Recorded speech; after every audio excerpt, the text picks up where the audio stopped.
બનાસકાંઠાના ડીસા પાલિકાના અપક્ષ કોર્પોરેટરના પુત્રનું 20 લાખની ખંડણી માંગતાનું રેકોર્ડિંગ વાયરલ।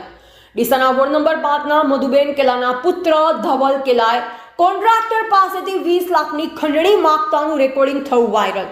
ધવલ કેલા અને પાલિકાના કર્મચારીની વાતચીતનું રેકોર્ડિંગ થયું વાયરલ। જો 20 લાખ નહીં આપે તો એજન્સીનું કામ બંધ કરાવી દેવાની પણ આપી ધમકી। કંપનીએ નુકસાન કરી જવું પડશે ને બધું મૂકીને જવું પડશેનો પણ રેકોર્ડિંગમાં ઉલ્લેખ। રેકોર્ડિંગમાં કહેવામાં આવી રહ્યું છે કે મારા નામની ધમકી આપી દેજો, જો કે આ ઓછામાં પતે પછી વધારે આવશે। ભારતની અસ્મિતા દ્વારા ધવલ કેલાનો સંપર્ક કરતા તેમણે કહ્યું કે આ સમગ્ર ખોટી વાત છે। હું આનું તથ્ય જાણીને તમને કહું છું। હું આ મામલે ડીસા દક્ષિણ પોલીસ મથકમાં પોલીસ ફરિયાદ નોંધાવવા જાઉં છું, જેને મારા નામનું AI મારફત આ ખોટું અર્થઘટન કરી રેકોર્ડિંગ ઓડિયો બનાવ્યો છે। મારા ઘરે છેલ્લા 6 વર્ષથી કોઈ બાંધકામ કે રિનોવેશન કે અન્ય કોઈ મારા નવા મકાનનું બાંધકામ કરવામાં આવ્યું નથી। આ વાયરલ રેકોર્ડિંગના પગલે ડીસાના રાજકારણમાં ખળભળાટ મચ્યો છે। સમગ્ર મામલે આ વાયરલ રેકોર્ડિંગનું જો FSLમાં મોકલી સત્ય બહાર લાવવામાં ડીસાના નગરજનોની માંગ ઉઠી છે।